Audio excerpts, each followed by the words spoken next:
as I started praying for who to invite to Skyfall to be a speaker, I waited for the Lord to direct me, and it just kept on saying, invite Chad, invite Chad. And in fact, I kind of delayed for a little bit because I was just doing other things and busy, and the Lord just kept reminding me. So look, you're supposed to be here, brother, and we're glad to have him. So everybody give Chad Riley a hand of applause there.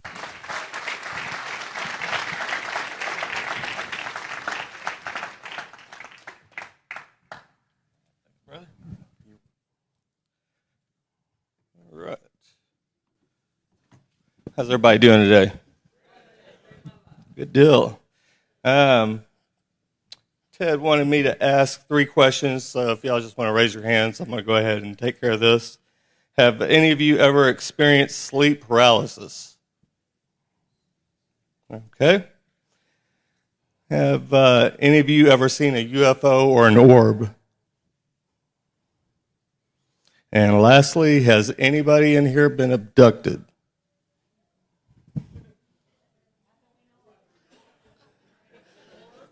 All right.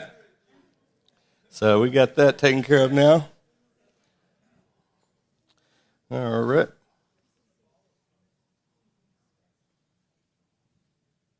Make sure this is on.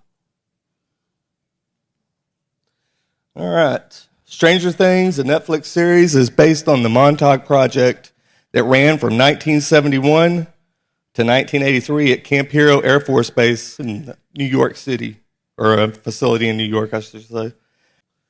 I'm not sure if any of y'all are familiar with Russ Dizdar and his research, The Black Awakening. If you are, then you probably already know this. But they are trying to shatter the psyche of the individual in order to open them up to demonic possession. And he talked about that with the satanic ritual abuse, where they would take children, and sometimes they would have a tub full of hot water, another tub with ice water, and they would literally pick them up and just drop them in one tub. And after so many times going back and forth, their minds just literally shattered.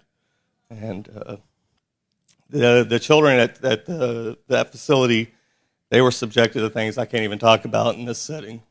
So it's a very sad situation. But I know it's a popular TV show, but it is based on a true story. And they actually did psychologically torture as well as physical torture on these children. So, and Elle, or 11 as she's known on the show, the whole thing about the remote viewing program is that they were literally tapping into demonic and satanic powers. They started out wanting to be able to access information, but it eventually morphed into something else, and they got into creating psychic assassins, just like in the TV show, which is what they were trying to do to the children. And sorry, I'm just a little bit nervous. I've never done a talk like this before, so thank you. Thank you. So I know some of you guys out there probably know who Aleister Crowley is, and his "Do as thou wilt" shall be the whole of the law. This is one of his most famous quotes right here, is that 11 is their number of the magician. So that's why they incorporated into everything, not just numerology and gematria, things like that, but they also, the amount of words that they're using. So "do as thou wilt" shall be the whole of the law, 11 words. And then this is the 23-year history of the military remote viewing program. It was originally started out as Scan8, then it morphed into Gondola Wish, then it became Grill Flame, then Center Flame, then Dragoon Absorb, Project CF, Sunstreak, and eventually became Stargate. And it was used by a lot of different agencies, CIA, Army Intelligence, INSCOM, NSA, DIA, which is the Defense Intelligence Agency. So I know a lot of people have heard of remote viewing. It's a very real thing. In fact, the characters talked about on Stranger Things is there was a gentleman by the name of Joseph McConaughey who was actually designation 001, and Mel Riley was actually designation 011. So, I mean, the Duffer Brothers, when they wrote the script for that, and it was originally called the Montauk Project, they were forced to change the name in order to get it picked up by Netflix. So a lot of people are not quite aware of that either. So Operation Often, under the guise of the Scientific Engineering Institute, funded a course in sorcery at the University of South Carolina in the early 1970s. And Operation Often, also known as MK Often, was a CIA-initiated project to test the effects of certain drugs on humans. The program also involved the study of black magic, and the CIA participated in seances and closely studied other types of occult rituals. And I'm sure most of y'all probably heard of Project Paperclip. So that's when they brought over 1,600 Nazis after World War II, and a vast majority of them were absorbed into the CIA, which originally was the OSS, and the remaining few went into NASA. And also, back in 2016, on March 18th, they actually discovered a secret stash of Himmler's library. And when the Nazis were going around conquering all these territories, they would go into Masonic lodges, and they were taking all the esoteric and occult books and amassing them for their research.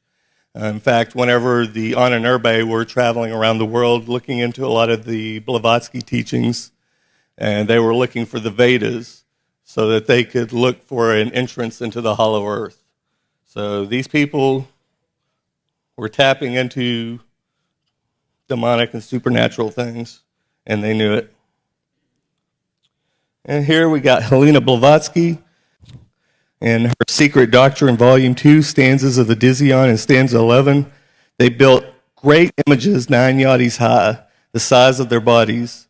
A yardie is a measurement said to correspond to our yard, making the Atlanteans 27 feet tall and directly tying them in with Genesis 6. And these are some of the clients who utilize the remote viewing program.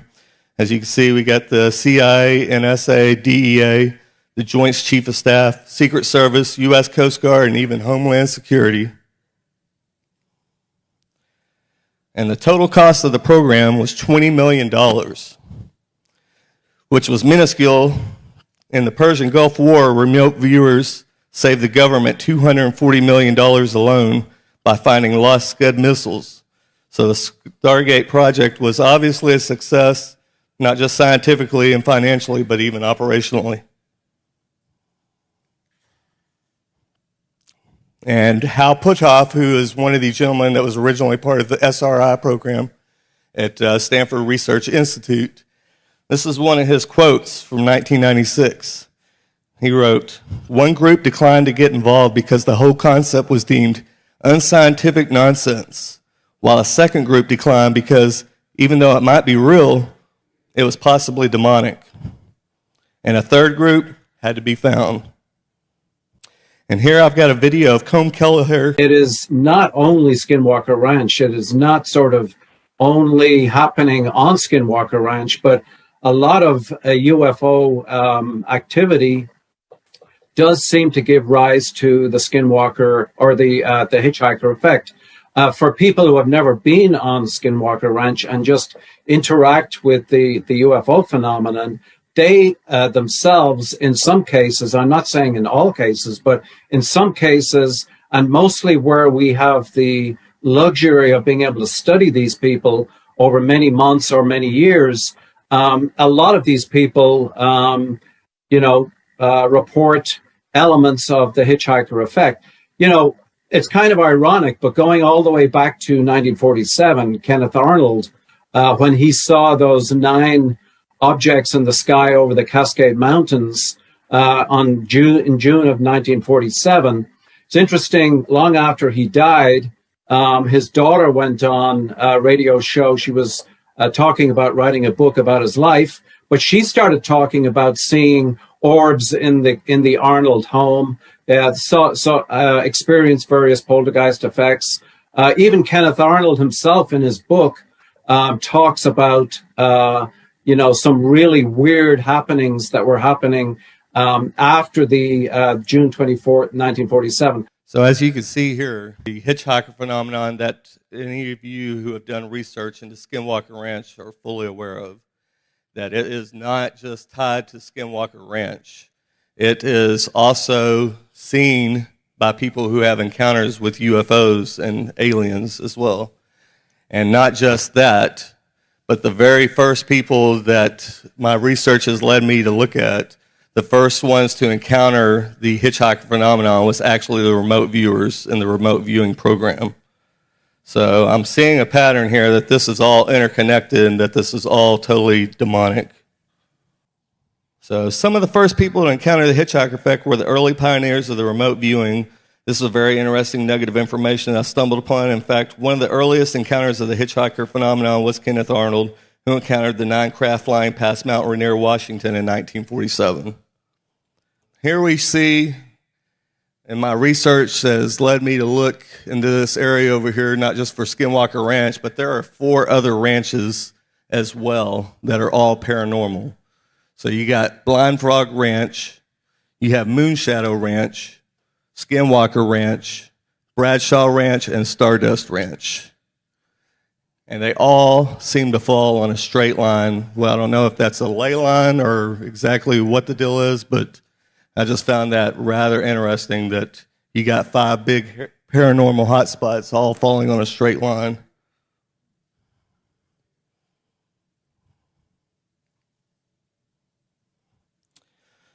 And concerning the Skinwalker Ranch in the Uintah Basin region, strange things have been seen overhead since the first European explorers arrived. In fact, Silvestre Velez de Escalante, a Franciscan missionary in El Rey, wrote of strange fireballs appearing over his campfire in 1776, which is the same year that America declared its independence, as well as the Bavarian Illuminati was also founded on May 1st, 1776. Then we got in the 1960s and the 1970s in the Uintah area basin, reports of UFOs were so common that they just stopped recording them. Okay, and in a 1996, a newspaper article which mentioned the UFO incidents in and around caught the attention of Las Vegas businessman Robert Bigelow, who flew to Utah and met with the Shermans and purchased the property. The rancher, Terry, and his wife, Gwen, and the 2 teenage children told Bigelow that the UFO sightings were only a small part of the phenomenon that had terrified the family for 20 months since buying the home. They were psychologically tormented and physically intimidated by a bizarre range of paranormal phenomenon. A calf was stripped of all of its flesh and blood in broad daylight in total silence, while the rancher and his wife were yards away in the same pasture.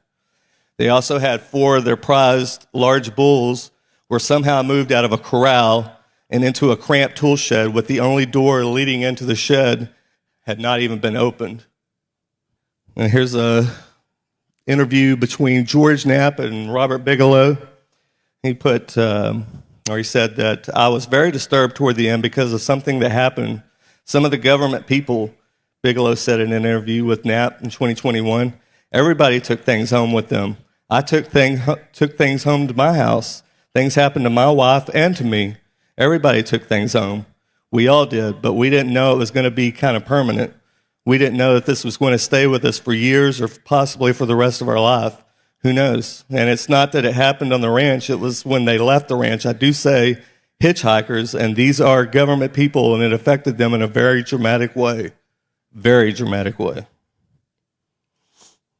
And now I'm going to play a clip of Travis Taylor. I don't know if any of you are watching the series on Secret of Skinwalker, but he is one of the people that is on the TV show, and I have him in his own words saying why Robert Bigelow sold the ranch. Bigelow era. In fact, I know who coined the term hitchhiker, but he hasn't told me it's okay for me to say that yet. But attach a statement to it yet. basically Axelrod in that book. Oh. So I know Axelrod very well, and all that stuff is I've measured with scientific instruments in his house. It is freaky. We've had simultaneous events occur at his house, my house, and in a house in the Uinta Basin, all at once. So we've measured. I mean, within a microsecond, the events occurred, which that you think you can't do that. And but the worst phenomena is there have been a couple of people who had I guess you call them orbs, whatever, in their house, and or wraith-like things in their house. Yeah, and one of the neighbors of Axelrod had an orb fly through them, and they ended up with a very dangerous form of cancer from it. And I don't think I think she's still alive, but she's having to go through all sorts of chemo and radiation and treatments like that to try and keep from that. Now Bigelow, reason he got rid of the place was he was convinced it killed his wife, and so I would call those pretty drastic hitchhiker phenomena. Also have a video of Chris Marks, who worked security out at the ranch while Bigelow owned it. And he is going to discuss some of the esoteric and occult things they were getting into on the ranch. So this is what I'm saying, is that they are literally provoking these things. In fact, some of the things that I'm going to get into here shortly, I'm going to show a consistent pattern that the United States government and various branches have been doing satanic rituals and summoning these things. Later on, we did a lot of meditation and got into somewhat of occult practices in order to communicate. And they did, yeah. We used Ouija. We used this was Bass designed. That was my next question for you. Is who was that? Something that you guys would develop as investigators, or told to do it? We were told. We were basically what opened the door to it all. There was more and more of a push to use meditation for communication. So it would actually, before we actually even touched it, it would move. It actually lifted up, and I know this sounds absolutely crazy, but has been videotaped from two different angles, which we had two different cameras set up, different angles, audio, the whole 9 yards. It lifted up and basically punched me in the chest. This happened several times, and then I switched seats because I figured maybe there's some sort of magnetic interference or something. And so everywhere I sat around this table, I sat at all 4 chairs. This thing would actually jump at me and fall into my lap. A week-long experiment where I put offerings out into the East Valley. I know this sounds crazy. I also had a lot of, at that point, connections with some of the Ute tribal elders. And because I was just researching outside the box. I just wanted to see, obviously, the high-tech stuff didn't work. Mm-hmm. But if we could use something on a different wavelength, something different, alternate. And I still dealt with it from a scientific approach of an investigator. But so based up on suggestions from some of the elders, I put out meat, bread, and water in small bowls into the East Valley. It was interesting that it wasn't touched by anything for about 3 days. And after that, it was gone. And then things started happening. There were apparitions that started showing up. There were, the Man on the Ridge story that happened thereafter. I mean, things started happening, and I can only imagine, I can only believe that it was those things that we started putting out there that set things in motion. Mm-hmm. Brandon Fugel was suggested to Bigelow and became the confidant that Fugel would take care of the ranch and be willing to invest in continuing former investigations. In an interview, he said, "I bought the property as a skeptic, as someone who had never seen a UFO or a ghost or an orb or anything of that sort," Fugel told an interviewer in 2021. Bringing something home, the infectious agent model. Most people who spent more than a day on Skinwalker Ranch have brought something home from the property with them. The effect was almost universal, even during the NIDS days when Kelleher and Eric Davis spent hundreds of days or nights on watches out there at the ranch. In 1996 to 1999, their wives spoke of waking up at night and seeing people in their bedrooms or black shadows walking through the house. And that's the thing about the hitchhiker phenomenon. You just never know exactly what it is that you're going to get, as you'll see here shortly. The one character in our book, Axelrod, not his real name. We had to change that at the direction of the Pentagon when we submitted the manuscript. He had this explosion of activity in his home that was seen by his wife. She saw this standing on two legs, a wolf creature, a wolf standing in her yard, its paws crossed like this, leaning on a tree, staring back at her. A couple of days later, she didn't tell anybody about it. A couple of days later, her kids see it. They scream. This thing runs off down the street. They can see it's running on two legs. It's kicking up leaves. And they didn't know what the hell to think about it. So you just never know exactly what it is that's going to follow you back. Some have the people who have encountered the hitchhiker phenomenon talk about poltergeist activity. Some speak of seeing UFO craft. Some speak of seeing orbs inside their home. Some talk of cryptids, shadow people, you name it. So, like I said, you just never know exactly what it is that you're going to get. So, and another thing about the hitchhiker phenomenon that was very interesting is that it actually spreads like a virus. So, like, say, if you were to go to the ranch and come back, it would attack your family, but it can also spread through other family members as well as neighbors and coworkers. And that was a very fascinating little bit of information. And here we got some of the top leading UFO researchers. Alan J. Hynek, who is part of Project Blue Book, and he is one of the top 2 leading ufologists on the planet. And even Hynek said here that he believed that these were from an astral plane. So you can say interdimensional, you can say heavenlies, demonic realm, whatever floats your boat. And then Jacques Vallée, who is the second leading ufologist, he wrote in his book, Confrontations, on page 13, often accompanied by sadistic sexual manipulation and reminiscent of the medieval tales of encounters with demons. In his book, on page 159, he wrote, UFOs can project images or fabricated scenes designed to change our belief system. Human belief is being controlled and conditioned.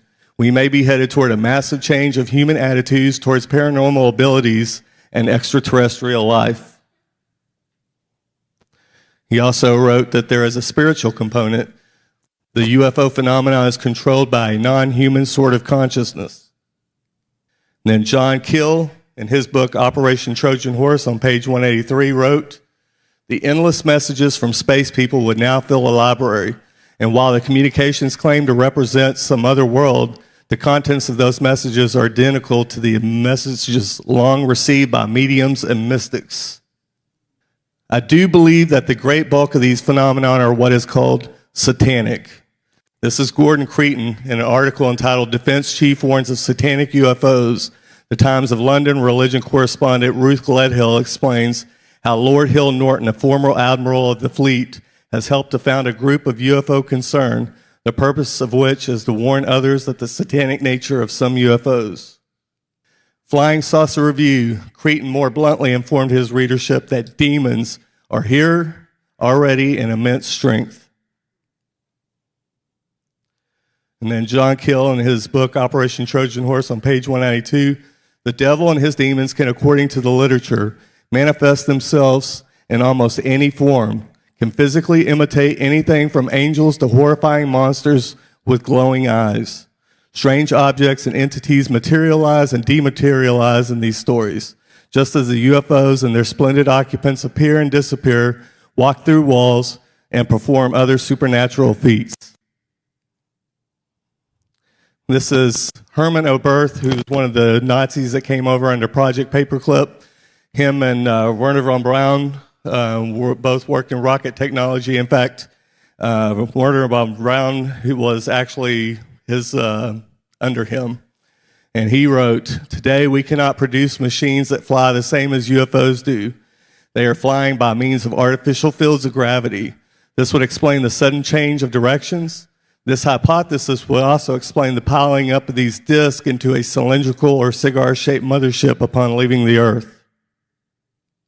So they knew quite a bit about the UFO phenomenon. And then here we have Whitley Strieber in his book, Transformation. "Increasingly, I felt as if I were entering a struggle that might even be more than life and death. It might be a struggle for my soul, my essence, or whatever part of might have reference to the eternal. These are the worst things in death, I suspected. So far, the word demon has never been spoken among the scientists and doctors who were working with me alone at night. I worried about the legendary cunning of demons. At the very least, I was going stark raving mad." And then he also wrote, "I wondered if I might not be in the grip of demons, if they were not making me suffer for their own purposes or simply for their enjoyment." And lastly, he wrote, "I felt an absolutely indescribable sense of menace.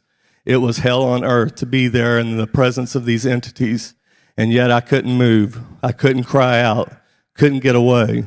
I'd lay as still as death, suffering in inner agonies. Whatever was there seemed so monstrous, ugly, so filthy, and dark and sinister. Of course they were demons. They had to be. And they were here, and I couldn't get away."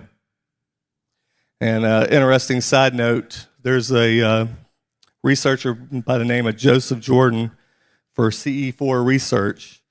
And one of the things that he uncovered, he used to work for MUFON, or still does, has worked with them for several decades. And he noticed a pattern that they know about that they didn't want to talk about, that these things flee in the name of Jesus. And so he had already uncovered about 400 something cases before I actually interviewed him on Deception Detection Radio. And when he came on there and talked to me, he told me he was almost up to 700 cases. So that's the thing. If these things are tracking across the galaxy, why do they flee in the name of Jesus?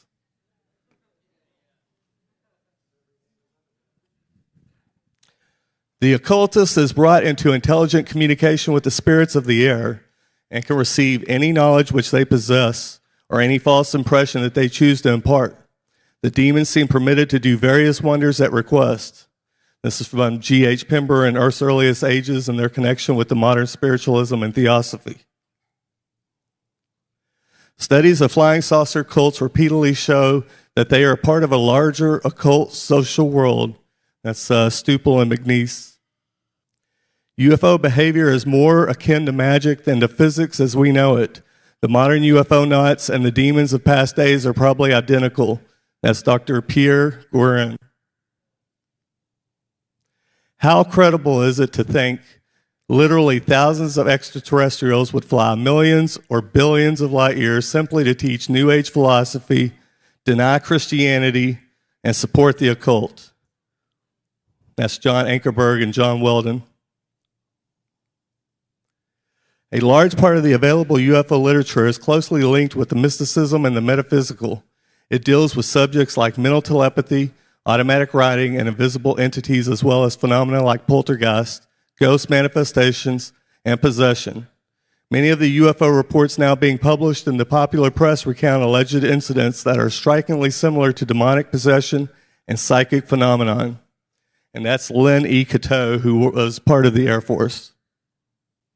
The battle with UFOs is not for the planet of man, but for the soul of man. This is what it's all about right here, and this is where the research is about to start to take a turn. Now this, from the Vatican, there is an alien presence on Earth now. This is Monsignor Corrado Balducci. Here he is again. Extraterrestrial contact is a real phenomenon.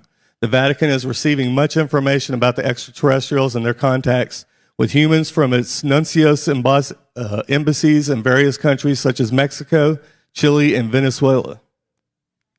Very soon we will not have to deny our Christian faith, but there is information coming from another world, and once it is confirmed, it is going to require a rereading of the gospel as we know it. This is Joseph McConnell that I was talking about, who worked for INSCOM. After SRI came out and they started the early remote viewing program, Army decided that they wanted to throw their hat in the ring. And he is designated 001. He was the best one that they had. And on here it says, on several occasions, remote viewers had their sessions interrupted on a particular target to describe a flying saucer that they perceived to be in the vicinity. During a session at Fort Meade in June 1980, Joe McConnell was targeted against a site somewhere in the world, but found his attention drawn to an object over the site. He perceived a flat disc-shaped metallic craft at an altitude of 14,000 feet. Its outer edges were rotating, and the thing seemed powered by some kind of plasma, a gas made of ionized atoms, and it was moving at 4,500 miles per hour. So yes, even the remote viewers were encountering UFOs, and when they were being targeted at certain locations, they would sometimes come face to face with these things. A similar event happened to Ingo Swann. Once while he was remote viewing a Soviet submarine, trying to determine its location, he described the sub, but then remarked that he saw something in the atmosphere above it, something that seemed to be shadowing the sub. What was it? Asked Puthoff. Swann shrugged and sketched a flying saucer. Accidental results like these led Puthoff and other officials and Bob Monroe to specifically target remote viewers against UFO incidents. McConnell, going down into his zone to find what he believed would be some sort of operational target, was often surprised to find himself looking around the cramped, curved interior of an alien ship filled with skinny, large-eyed humanoids who often stared back at him, wondering what the heck he was doing there. Pat Price had also done a great many UFO-related targets and had even ventured out into spontaneously in nightly reveries to spy on flying saucers as they cruised in and out of the Alaskan mountains. In other words, the Alaskan Triangle. But Ingo Swann asked by Puthoff if he would try to confirm some of Price's results. Almost always refused. His argument was the UFO occupants, if they sensed him spying on them, would swoop down and spy on him, invading his mind and possessing his soul. Tammy Stone of Waco, Texas, spoke with the Air Force about her nightmares, and they expressed deep concern that a number of abductees were discreetly approached and had told similar apocalyptic stories that they had concluded that the aliens were deceptive, demonic, and their origin was connected with the demonic realm and the afterlife. The creatures derived something from the human souls, and they believe they held since it's a belief that they held since the 1960s and the 1970s. So the U.S. government knows that they are coming here. They know that they are coming from another dimension, and they also know that they have a fascination with the human soul. Senior figures within the U.S. intelligence community were convinced that aliens were manipulating and infiltrating human society. Some within the military even speculated that the aliens were kidnapping and programming people for a specific future task to be undertaken at behest of the Antichrist. The ultimate intent was to bring about Armageddon, cloaking it behind UFOs. Some within the Air Force believed that the ultimate aim of aliens was to deliberately engineer an all-destructive third and final world war, and when the carnage was over, some kind of soul harvesting would begin. This parallels the experiences of both Tammy Stone and Judy Doherty in the sense that both women underwent abduction experiences in which part of them, their soul or spirit, was somehow detached from their physical body and transported to another location, to the interior of a UFO from another world, or as others saw, as a craft of masquerading demons. Whitley Strieber stated that one of his correspondents who had a particularly distressing encounter with a non-human creature wrote, "It was looking at me as if it was hungry, and I got the idea that it wanted to eat my soul." John E. Mack also uncovered another abductee, Isabel. Mack noted she recalled vividly waking up once in the middle of the night to find one of the creatures right next to her bed and another one bending over her, trying to bring up as much fear in her as possible. She knew instinctively that whatever that thing was next to her wanted to enter her. Mack added she felt certain that what these beings were after is the human soul. This is because they don't possess a soul, because they can't just take our souls. They cannot come into this world physically, but they can fool you into handing it over.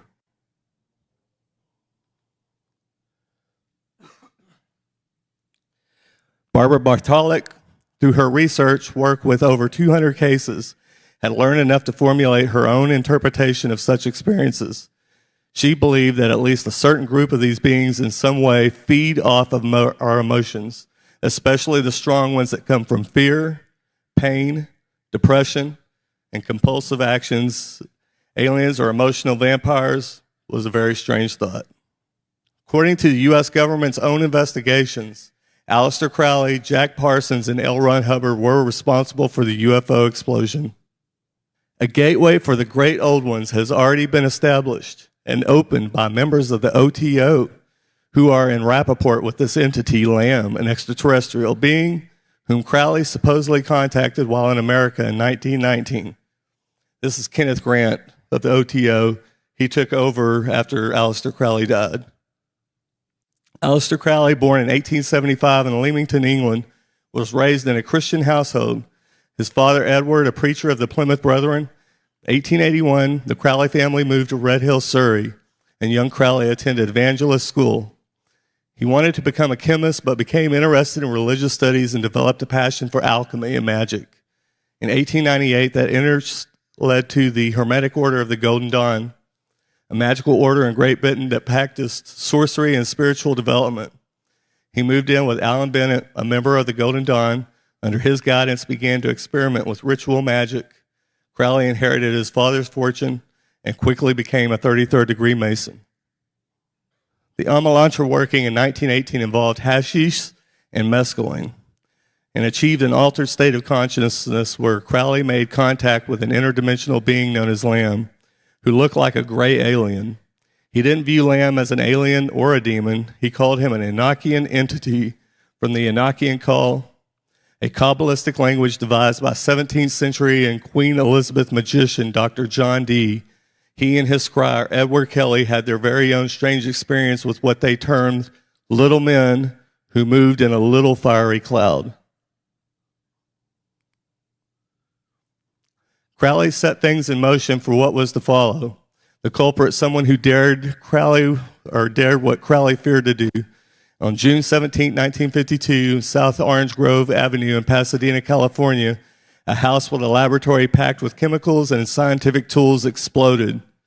The blaze terrified and caused the neighbors to run panicked into the streets. Thinking it was an attack, Jack Parsons died at 5:45 p.m. at Pasadena's Huntington Memorial Hospital.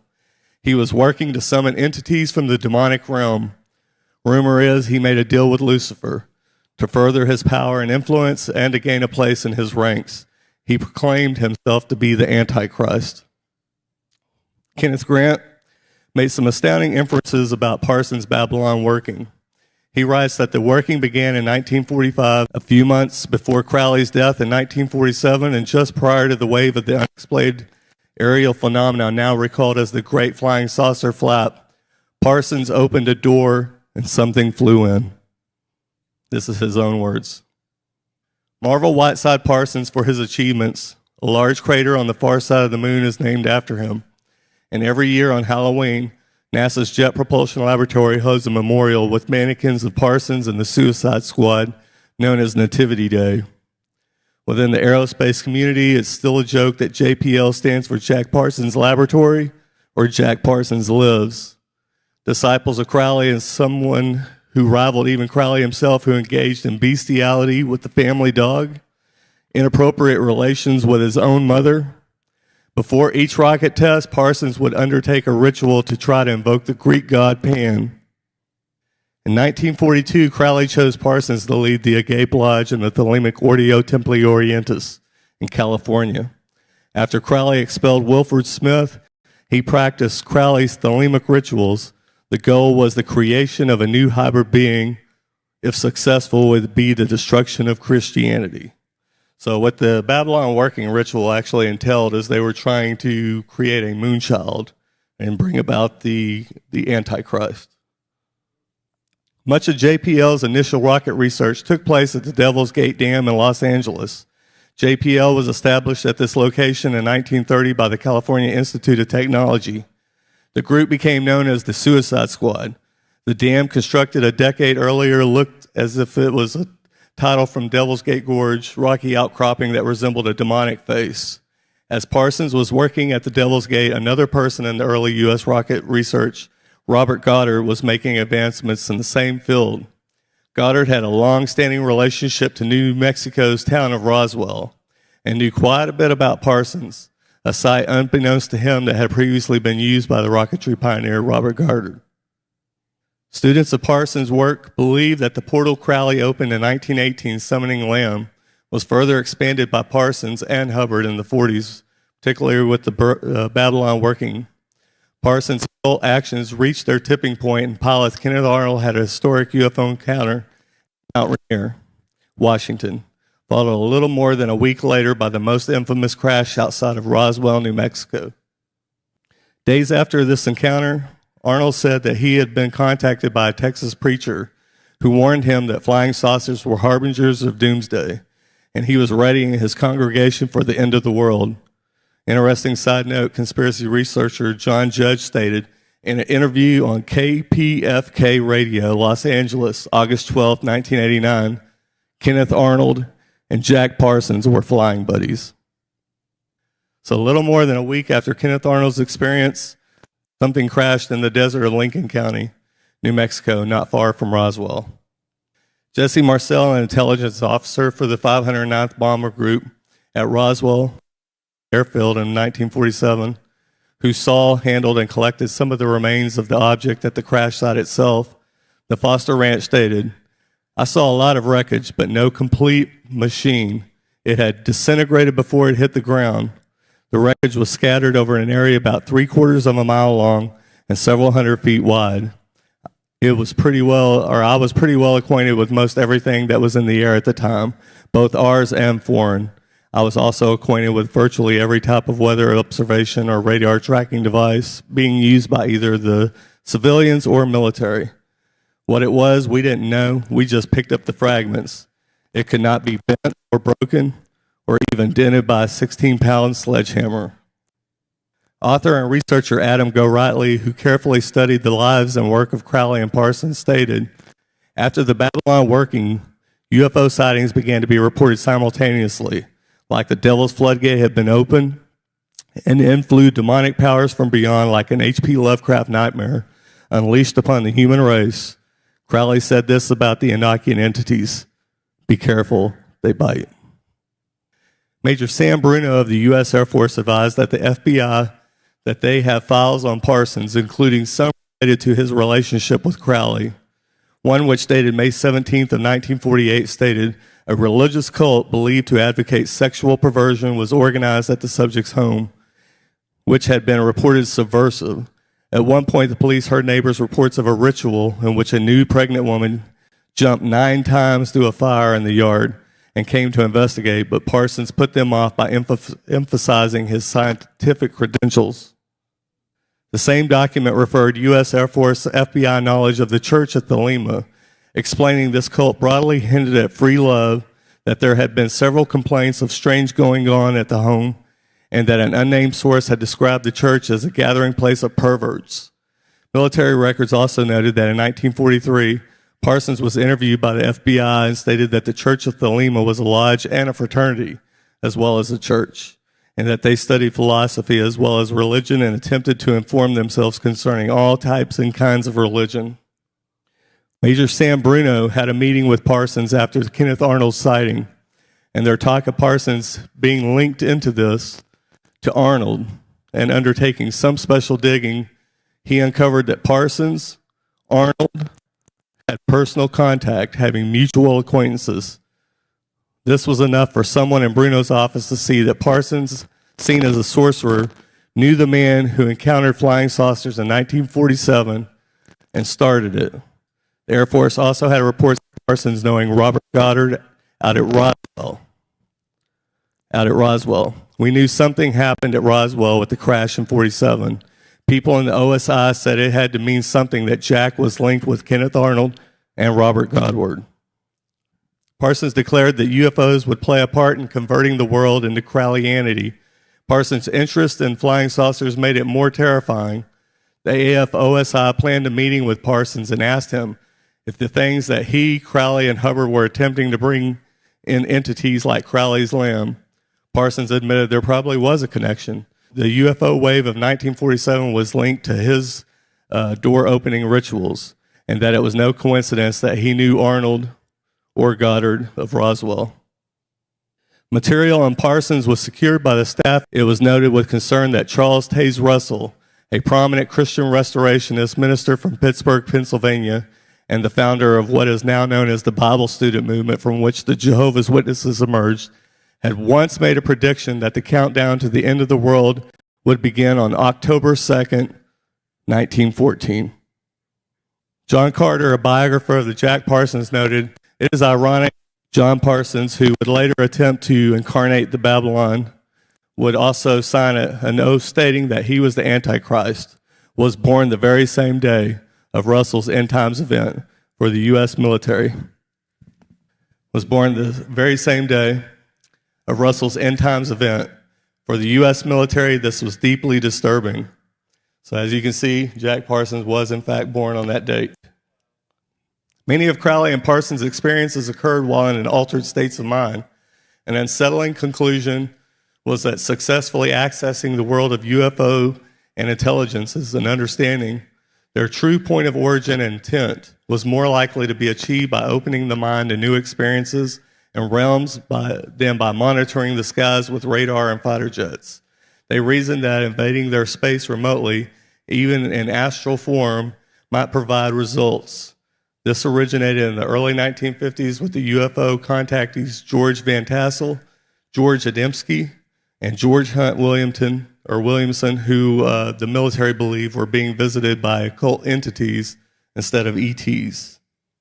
Elements within the U.S. government focused the investigations of the ESP, Ouija, and the paranormal in the early 50s.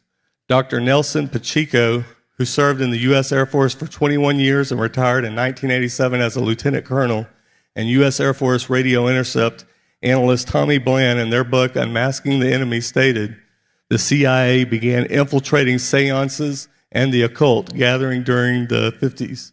A memo dated April 9, 1953 refers to a domestic and illegal operation that required planting of observers at a seance in order to obtain surveillance of individuals attending the meetings. Elements within the Army and the CIA had deep interest in the subject and trying to determine if the use of ESP and even Ouija boards could help resolve understanding of the UFO presence. February 1954, the CIA published a 27-page document titled A History of Ouija and Intelligence Applications that demonstrated the agency was trying to determine if Ouija boards might be useful tools for espionage.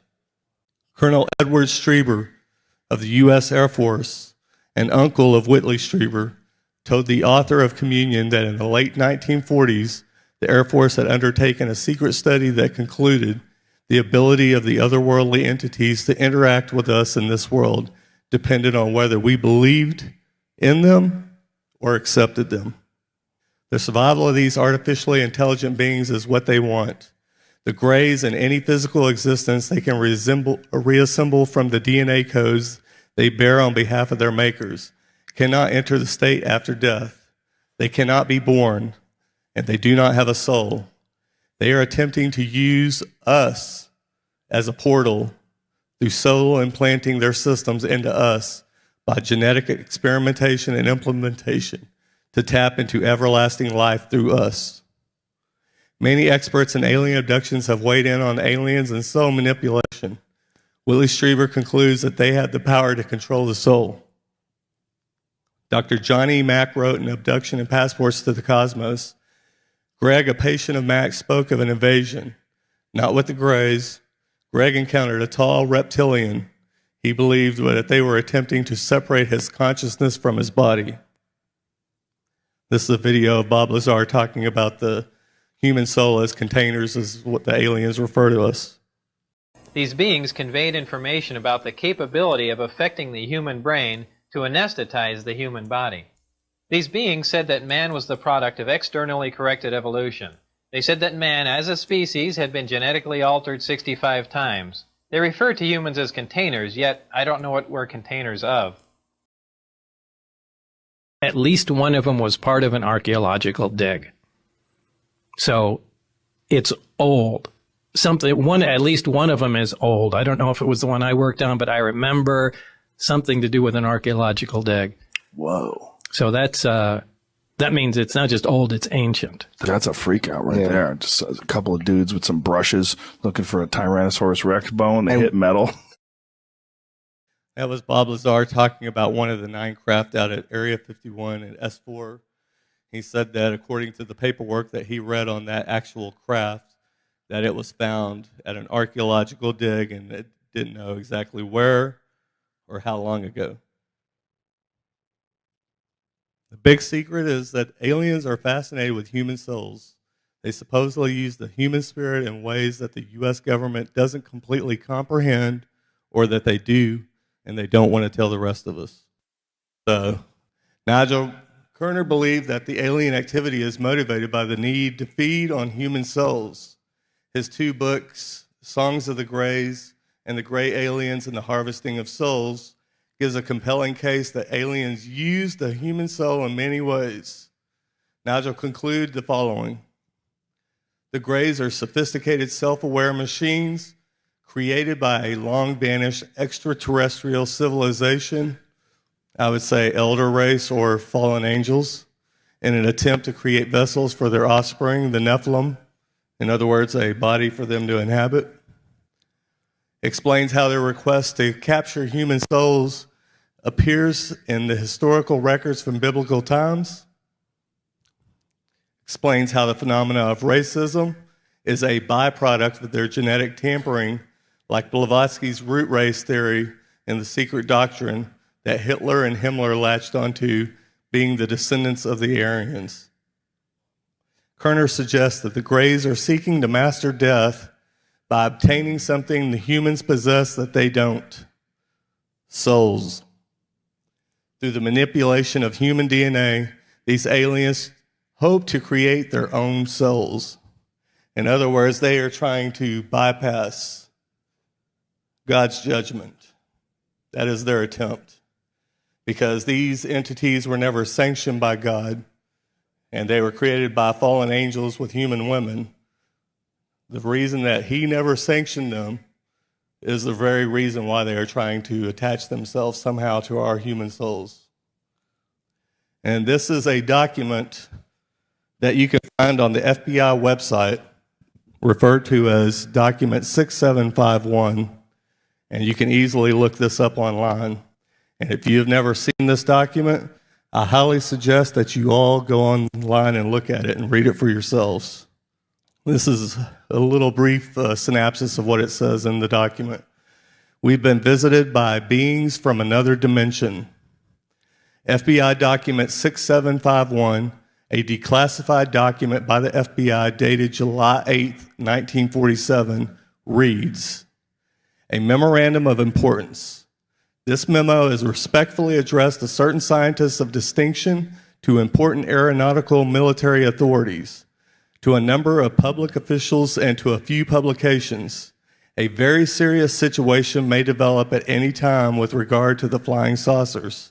If one of these should be attacked, the attacking plane will almost certainly be destroyed. In the public mind, this might create near panic and international suspicion.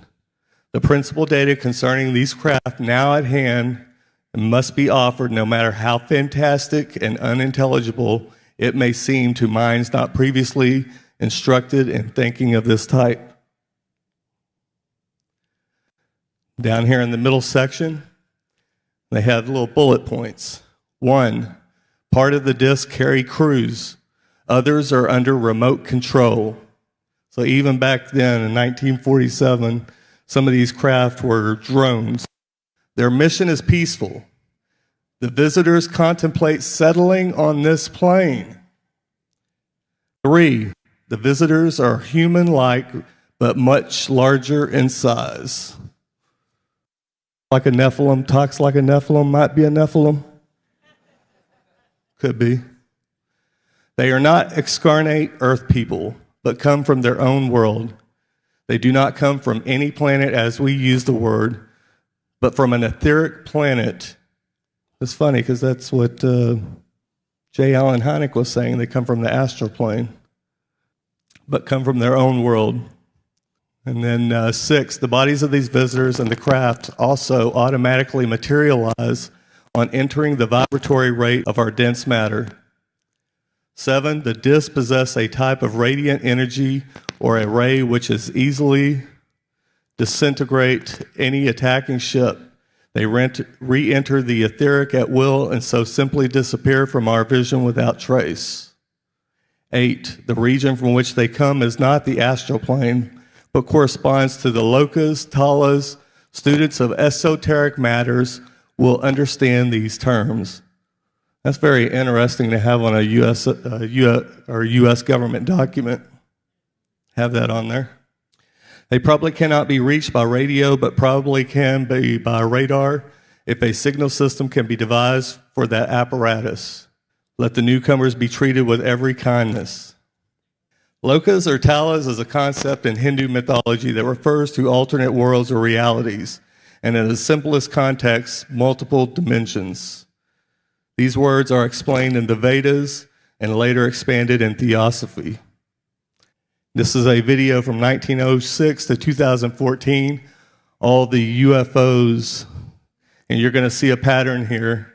In most of the countries where they do satanic ritual abuse as well as into the esoteric and occult are some of the most highly densely populated UFO activity.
So that is my presentation. I hope that you all have found it very edifying. And this message is not just for Christians, it's for unbelievers as well. I want anyone who looks into the UFO field and any of the esoteric and occult stuff to seriously look at the information that I'm providing here so that you see that these things are truly of Satan. And that it's not too late for you to accept Jesus as your Lord and Savior. And I encourage you that if you've not done so, let that day be today in Christ Jesus. Thank you, y'all. Thank you, brother. Amen. That's good stuff right there.